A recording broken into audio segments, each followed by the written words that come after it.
ঘরে বসে সাফল্য পাওয়া যায় না, তোমাকে বাইরে যেতে হবে এবং এটি অর্জন করতে হবে।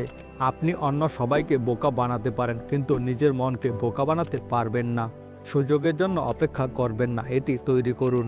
যদি তুমি এমন কিছু চাও যা তুমি কখনো পাওনি, তার জন্য তোমাকে এমন কিছু করতে হবে যা তুমি কখনো করনি। শব্দ আপনাকে অনুপ্রাণিত করতে পারে, চিন্তাভাবনা উস্কে দিতে পারে, কিন্তু কর্মই একমাত্র আপনাকে স্বপ্নের কাছাকাছি নিয়ে যেতে পারে। সাধারণ মানুষ যখন বেরিয়ে যাওয়ার সিদ্ধান্ত নেয় এবং তারা বড় কিছুতে অংশ নেয়, তখনই তারা অসাধারণ হয়ে ওঠে। নিজেকে জিজ্ঞাসা করো, তুমি আজ যা করছো তা তোমাকে আগামীকাল যা হতে চাচ্ছ তার কাছাকাছি নিয়ে যাচ্ছে কিনা। শক্তিশালী ও সাহসী হও, ভয় পাবে না, আশা হারাবে না, কারণ ঈশ্বর যেখানে থাকুক না কেন আপনার সাথে আছে। কখনো কখনো ভুল পছন্দ আমাদেরকে সঠিক জায়গায় নিয়ে আসে। আপনার মুখ সবসময় রোদের দিকে থাকুক এবং ছায়া আপনার পিছনে পড়বে। সাফল্যের চেয়ে ব্যর্থতা থেকে বেশি শেখা যায়, কারণ ব্যর্থতা কখনো থামতে দেয় না, এটি চরিত্র গঠন করে। শুরু করার জন্য আপনাকে মহান হতে হবে না, কিন্তু আপনাকে মহান হয়ে শুরু করতে হবে।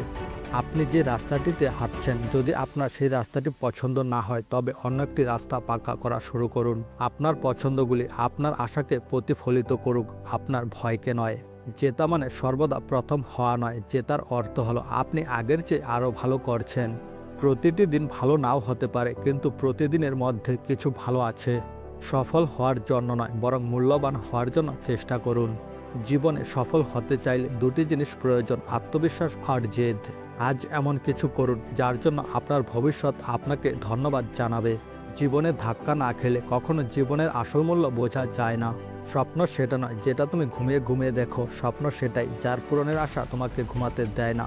মানুষের মন যা কিছু কল্পনা করতে পারে এবং বিশ্বাস করতে পারে তা অর্জন করতে পারে। চ্যালেঞ্জ জীবনকে আকর্ষণীয় করে তোলে এবং সেগুলোকে অতিক্রম করাই আমাদের একমাত্র লক্ষ্য হওয়া উচিত। ভুল না করলে শেখা যায় না, যে ব্যক্তি কোনোদিন ভুল করেনি সে কখনো নতুন কিছু শেখেনি। সময় সীমিত, অন্য কারোর জীবনের পিছনে অপচয় না করে এটিকে কাজে লাগান। কখনো ভেঙে পড়ো না, পৃথিবীর যা কিছু হারিয়ে যায় অন্য কোনো রূপে সেটি ঠিকই আবার ফিরে আসে আমাদের জীবনে। শুধু সামনে এগিয়ে যাও, কে কি বলছে তাতে কান দিও না, নিজের ভালোর জন্য যা করতে হবে করতে থাকো। আপনি যদি গরিব হয়ে জন্ম নেন তাহলে এটা আপনার দোষ নয়, কিন্তু যদি আপনি গরিব থেকে মারা যান তবে সেটা আপনারই দোষ। জীবনটাকে নতুন করে আবিষ্কার করার জন্য কখনো কখনো সব ছেড়ে ছুড়ে হারিয়ে যেতে হয়। প্রাপ্তি আর প্রত্যাশার পার্থক্য হলো দুঃখ, তাই নিজের প্রত্যাশাটা একটু কমিয়ে ফেলুন, দেখবেন আপনার দুঃখ কমে গেছে।